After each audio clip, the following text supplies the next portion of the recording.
Hello everyone, kumusta kayong lahat? So, I don't know how to say this, but this is going to be another political na post. And not political per se kasi I'm not trying to criticize Duterte this time. But I'm trying to explore yung nature natin as a supporter. Nature natin to be biased and to be defensive when protecting our politicians. No. So, I'm going to explore that today. Kasi, meron akong naka-engage sa Facebook, naka-exchange ng comments. Ang original na post is about tula na parang ang content sa tula is kinikriticize niya ang actions ni Duterte. So, yun lang yung content. Let's just summarize it as that. Kasi tula yun tula. And then may nag-comment, sabi niya na may paganyan-ganyan pa kayo, tapos no comment kayo kahit kailan sa mga na-rape at pinapatay na mga NPA. Lalo na sa mga estudyanteng na-recruit. So, eto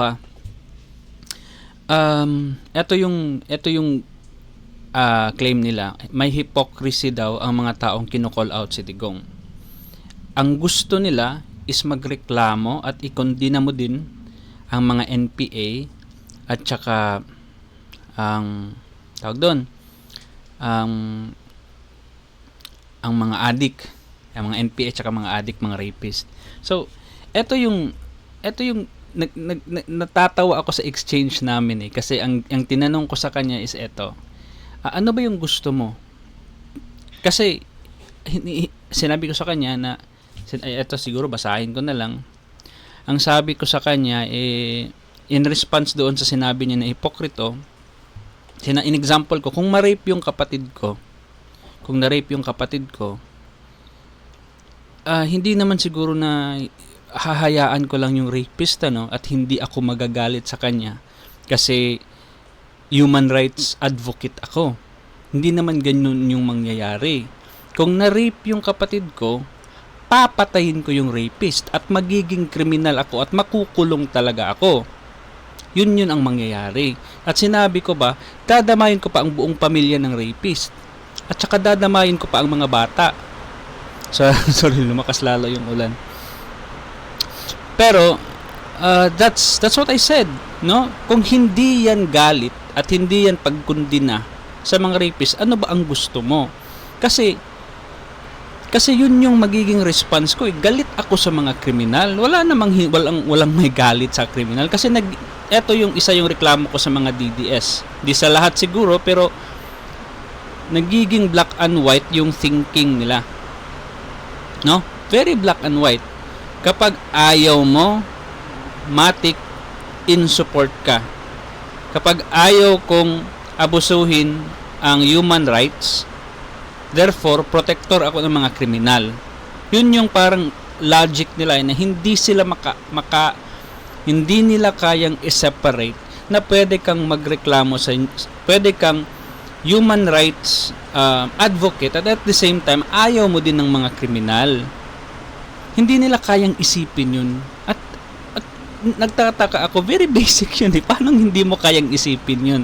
Kaya nga tinanong ko sa kanya, ano bang gusto mo? Mag-rally ako na ayaw ko ng NPA, ayaw tapusin ang ubusin ang mga rapist.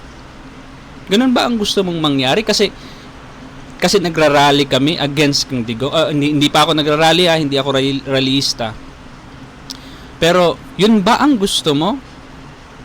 Since nagrarally ako against sa mga ginagawa ni sinasabi kong nagrarally ako, pero since nagrarally ang mga taong kontra kay Digong, gusto mo din bang magrally sila kontra sa NPA at saka sa mga rapist?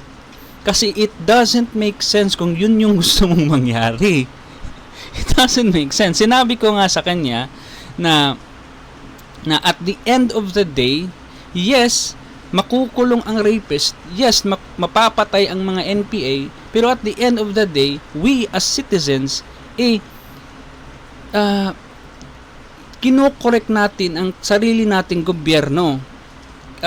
Kinikriticize natin sila kasi ayaw nating mabiktimize ng mga teroristang grupo at saka mga kriminal.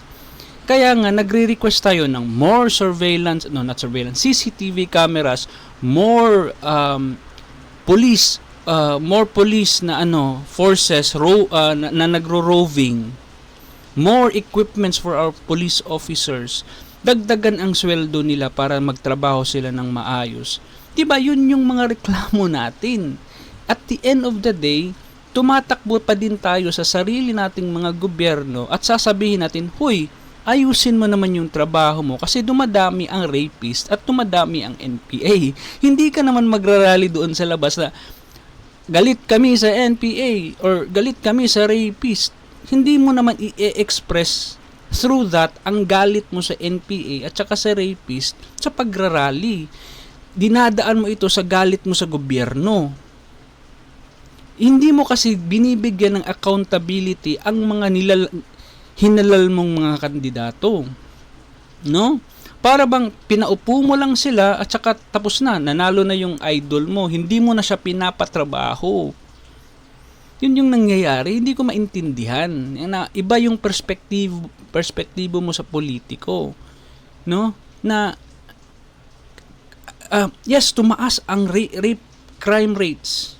Sino bang i-blame natin? 'Di ba? Ang mga taong gumagawa ng sistema natin, dapat natin silang i-held accountable. Siguro, in connection siguro sa mataas na rape, marami tayong nagiging accessible na, very accessible na ang porn. For example, 'di ba? Sino ba ang may kapangyarihan para i-bar ang porn or i-allow ang porn? Tayo ba, mga sibilyan? Ang NPA ba? Ang rapist ba? Hindi. Gobyerno.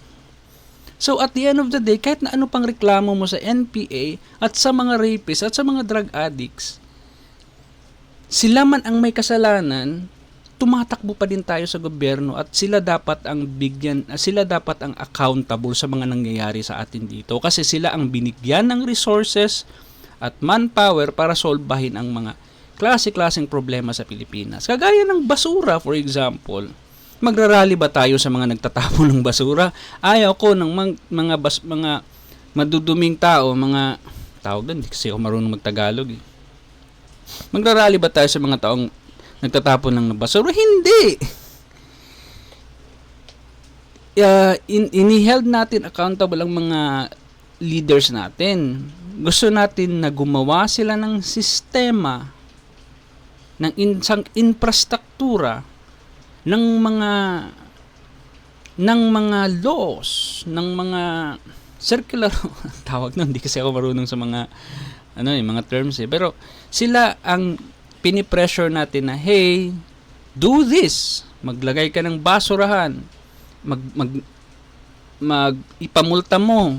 I-implement mo ang pagmumulta kasi kung may law ka naman pero walang enforcement, walang mangyayari. Di ba? Ang pinipressure natin ang government. So wala talagang napuntahan yung usapan namin kasi I think nag-change topic kami at some point. Pero yun eh, na tinanong ko siya, anong gusto mo, mag-rally? Mag-rally tayo na ayaw ko ng NPA, ayaw ubusin ang rapist. Ganun ba?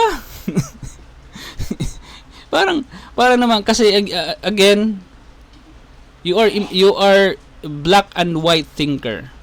You are a black and white thinker. You think na pag ayaw ko sa human rights violations, therefore I am in connivance with the criminals. Therefore I am pro-criminals. Therefore in love ako sa mga rapist. Sino bang may gusto ng mga rapist? Ano ka ba? Pareho tayo ng kagustuhan. Gusto natin ng peace. Gusto natin ng prosperity and wealth. Gusto natin ng pagkakaisa. Gusto natin ng walang suffering. Pareho tayo ng kagustuhan. Huwag mo naman akong gawing caricature na mukha akong demonyo simply because we don't agree with each other. I don't do that to you. No? Siguro I do that sometimes. Pero kasi sobra talaga ang nakikita ko sa social media. Talagang ang bobo talaga ng mga nakakausap ko usually. I'm sure there are a lot. Hindi ko pa lang siguro sila na naka-interact. Pero kung meron man, yung mga reklamo ko so far, yun. So, wait, nawala ako. So, balik tayo doon sa sabi ko na ang nature ng isang nature ng isang panatiko or supporter. Kasi imbes na consistent siya na ayaw niya ng mga ganito, gusto niya ng mga ganito, nagbabago siya. Bigla niyang babaguhin ang prinsipyo at pananaw niya simply for the reason na gusto niyang protektahan ang isang tao. So, ito yung nangyari. At some point sa conversation, na-mention namin na si Digong, sinabi niya na willing siyang ipakita sa ombudsman ang bank records niya during the election to show to the people that he is indeed sincere in making himself transparent. That's what he and Cayetano said during the campaign. So, binanggit ko 'yun na hey, hindi naman nag-sign ng waiver si Digong. So yun ang sinabi ko. Hindi niya tinupad yung pangako niya. And then yung response niya is ito. Ang response niya is this. Required daw sa law na ipakita ang bank statements ng isang presidente sa ombudsman. So sa mga nakikinig dito na familiar sa bank si Criselo, alam nyo na hindi 'yun tama. Alam nyo na mali 'yun.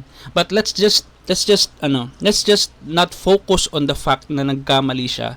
Let's just see how he will try to squirm his way out of the situation, this uncomfortable situation, kasi he's not factual in this case. So mali talaga siya. So number one, mali siya. So mahaba yung usapan namin, talagang pinipilit niya na hindi, nasa law yan. So binigyan ko siya ng mga resources na eto, basahin mo. So instead na i-acknowledge niya yun, na wait, nagkamali ako pero instead na i-acknowledge yun, pasimple siyang change yung tono niya. So, in the middle of our conversation, nabanggit niya na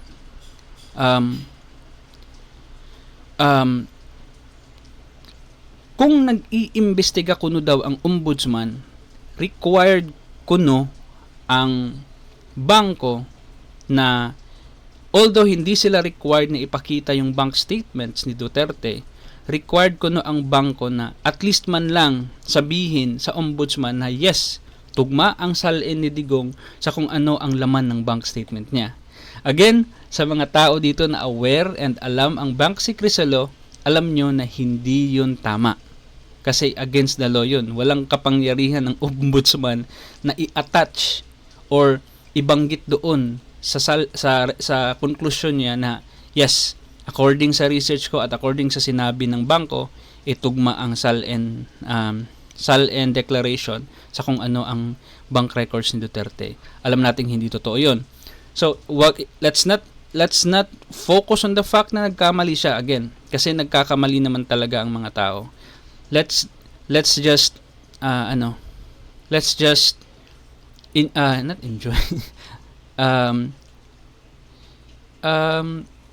sorry, ang words ko talaga nagja-jumble kapag nagja-jump sa Bisaya, Tagalog at saka English. Pero yun, let's just be amazed. Yun na lang siguro yung gagamitin ko word. Amazed at how he is trying to squirm his way out of this uncomfortable situation. Very uncomfortable yung number one, na hindi pala required si Digong na i-disclose yung bank accounts niya. So slowly, he will try to move out from that position and will mention na, hey, may kapangyarihan pa din ng ombudsman na at least i-mention in the pursuit of consistency doon sa SALN, may kapangyarihan ko, no? Walang kapangyarihan na gano'n ang ombudsman. Kaya doon, mahaba na naman yung conversation namin. Pinipilit na naman niya na yes, ganun. And then suddenly,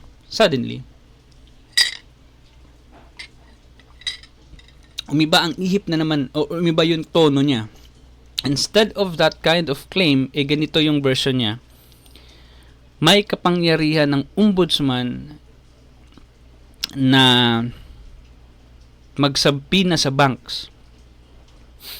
May kaso man si Digong o wala. And it's a weird na evolution ng argument niya. Pero alam din natin na hindi yun totoo at mali yun because of the bank secrecy law.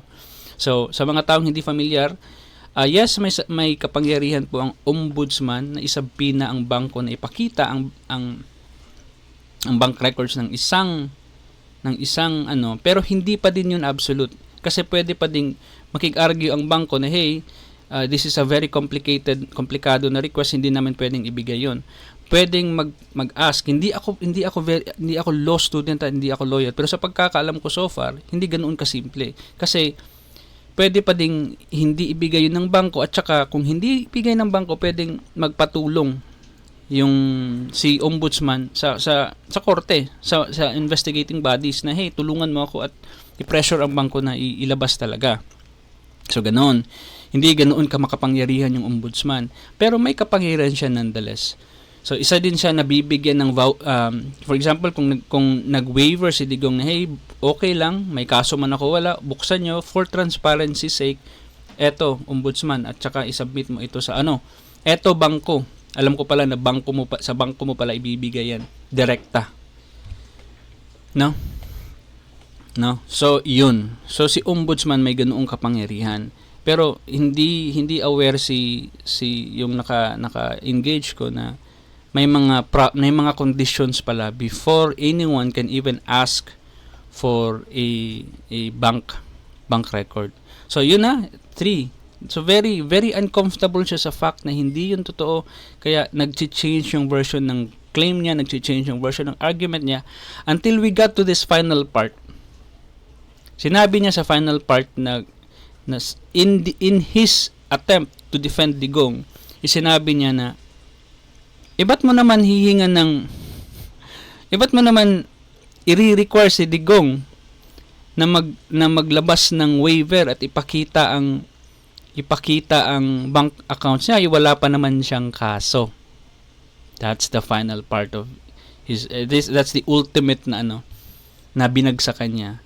From saying na required si Digong na maglabas ng bank statements niya sa ombudsman to saying na bakit naman niya ilalabas yung bank statement niya, wala naman siyang kaso. So, from him being a person who requires transparency from government officials to him defending Digong, to him not requiring Digong to show his bank accounts for reasons. So, please, let us be consistent with our own na mga paninindigan, no? Kasi if Leni Robredo will say na hey, for transparency sake, ibubuksan ko yung bank records ko sa ombudsman para maimbestigahan niya. And later hindi niya gagawin. And sa kabuuan ng pagkaupo niya, pagkahalal niya, hindi niya talaga ginawa, mawawala yung confidence ko. Wala ka palang isang salita, Leni Robredo. Hindi ka pala consistent sa mga sinasabi mo. Hindi mo pala tinuloy yung kagustuhan mo. Hindi naman yun proof na talagang kriminal si Digong, talagang may tinatago siya. Yung pagtatago ng bank statements is hindi katibayan na may tinatago si Digong. No. I am just saying na sinabi ni Digong yun during his campaign. And he was challenged many times by Trillanes to actually do it. Pero hindi niya ginawa. So, ano ba ang maiisip ko sa isang tao na very critical sa kapwa? Di ba, ang iisipin ko, wala ka palang isang salita. And ayaw ko sa mga taong nagpa-promise at hindi pala gagawin. Wala namang problema kung ipapakita mo. Kasi wala ka naman talagang tinatago. Alam ko yun. Pero parang bakit meron kang tinatago? Kasi hindi mo siya gustong ipakita.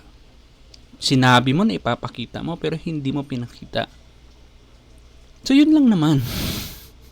So wala, kung ganoon pa lang ang konklusyon nung naka-engage ko sa social media, wala namang mangyayari. Hindi naman makukulong si Digong kung hindi niya ipapakita hindi naman yun worthy of defending. Kasi pwede naman niyang sabihin, sinabi talaga niya, tsaka hindi niya pinakita. Pero hindi naman ibig sabihin niyan dyan na magnanakaw siya at may tinatago siya. Siguro ayaw lang niyang ipakita for personal reasons. And medyo na-disappoint ako dyan kasi nag-promise siya pero hindi niya pinakita. Kaya medyo, sorry, pero medyo bumaba ang aura points ni Digong for me. Pero idol ko pa din siya. Hindi mo posible yun? Di ba? Ang daling sabihin yun.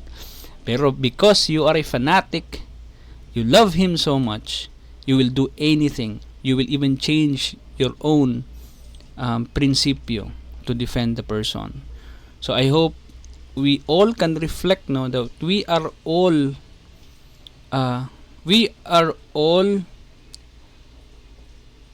capable, not capable, but pwede tayong maging siya. Pwede tayong maging panatiko na hindi natin namamalayan na nagiging panatiko na pala tayo. No? Na dinidepensahan na pala natin yung tao even though dati hindi mo naman dinidepensahan ang ganitong mga klaseng kasalanan. And since yung gumawa ng pagkakamali yung idol mo, ginagawan mo na dinidepensahan mo na, gumagawa ka na ng mga kwento sa point na yun na nga, yung mga hindi totoo ay nagiging totoo sa worldview mo. Hindi naman totoo yung mga sinasabi niya about bank statements na hindi naman yung totoo. Pero gumagawa siya ng mga levels of stories to make up para yun na nga maprotektahan. So